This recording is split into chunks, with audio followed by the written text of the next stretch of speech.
अयोध्या मथुरा माया काशी कांची अवंतिका पुरी दारावती चैव सप्तैते मोक्षदायिका।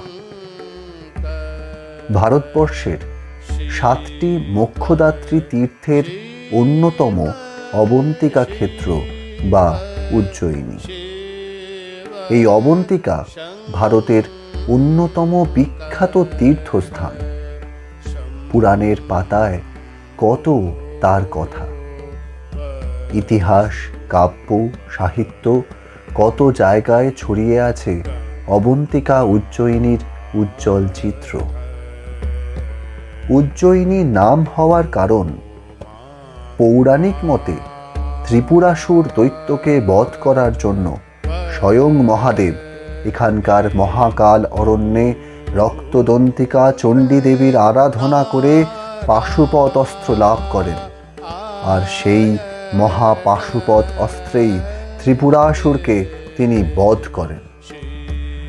প্রবল শত্রুকে উজ্জিত অর্থাৎ পরাজিত করার জন্য এই স্থানের নাম হয় উজ্জয়িনী। আর এই স্থানের নাম অবন্তিকা হওয়ার কারণ, এই পবিত্র নগরী দেবতা, তীর্থ, ঔষধি, বীজ ও প্রাণীদের অবন অর্থাৎ রক্ষা করেন। এই জ্যোতির্লিঙ্গকে ঘিরে একটি কাহিনী খুবই প্রচলিত। একসময়ে এই স্থানে ধার্মিক ও পণ্ডিত বেদপ্রিয় নামে এক ব্রাহ্মণ ছিলেন। তিনি নিত্য মাটির শিবলিঙ্গ গড়িয়ে পরম ভক্তিভরে পূজা করতেন। সেই সময় রত্নমাল পর্বতে দূষণ নামে এক অত্যাচারী রাক্ষস ছিল। ধর্মদ্বেষী সেই রাক্ষস ব্রহ্মার তপস্যা করে অসীম শক্তিধর হয়ে সর্বত্র ব্রাহ্মণদের পূজা ও যাগযজ্ঞ নাশ, সতীর ধর্মনাশ ও বেদোক্ত ধর্মের লোপ করার চেষ্টায় যথেচ্ছা ঘুরে বেড়াত। এইভাবে সে একদিন অবন্তী নগরীতে এসে সেখানকার ব্রাহ্মণদের বলল, যদি বাঁচতে চাও তাহলে এই শিব পূজা, যাগযজ্ঞ সব ছেড়ে দাও। আমার কথা শোনো, এতে সুখভোগী হবে, নচেত তোমরা আমার বদ্ধ হবে। ব্রাহ্মণেরা চিন্তিত হলেও জানতেন তাদের এই বিপদে রক্ষাকর্তা মহাদেব নিশ্চয়ই এসে অসুর নাশ করবেন। তারা প্রার্থনা করতে লাগলেন, শিব রক্ষং করোত্বদ্য নান্যথা শরণং শিবাত ইতি স্থৈর্যং সমস্থায় পূজান্ত পার্থিবস্য চ। দৈত্য ব্রাহ্মণদের এই নির্ভীক আচরণ দেখে তরবারি হাতে ছুটে এলো তাদের হত্যা করতে। ঠিক সেই সময়ে সেখানে মাটিতে একটি বিকট শব্দ হয়ে মস্ত বড় গর্ত হয়ে গেল, আর সেই গর্ত থেকে মহাকাল আবির্ভূত হলেন। তিনি হুঙ্কার দিয়ে বললেন, মাহি যান্তু ব্রাহ্মণানাং সমীপং দুরতৌ ব্রজ ইত্যুক্ত্বা হুঙ্কৃতেনৈব ভস্মসাৎ কৃতবান তদা।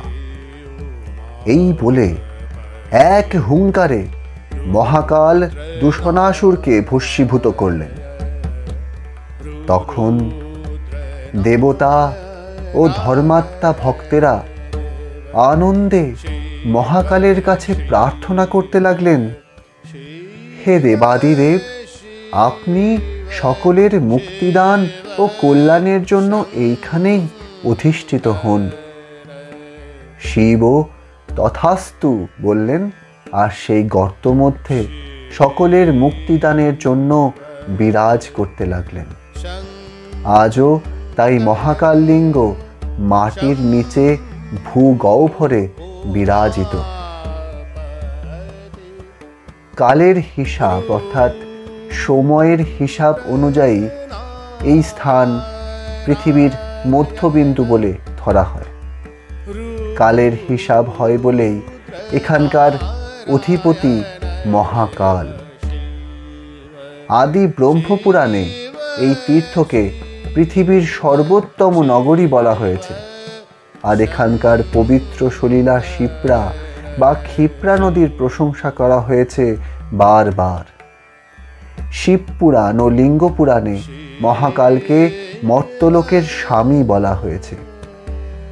আকাশে তারকং লিঙ্গং পাতালে হটকেশ্বরম মৃত্যুর লোকে মহাকালং লিঙ্গ রূপ নমস্তুতে।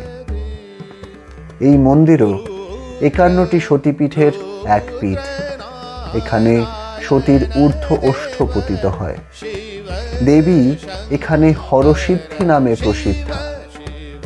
12 জ্যোতির্লিঙ্গের মধ্যে একমাত্র এখানেই মহাদেব দক্ষিণমুখী। মহাকালেশ্বরকে স্মরণে রেখে একটি বিখ্যাত দোহার যাচনা আজ না করলেই নয়। अकाल मृत्यु जो मरे, जो कार्य करे चंडाल का, काल उसका क्या करे, जो भक्त हो महाकाल का, महाकाल का, महाकाल का। ओम नमः शिवाय।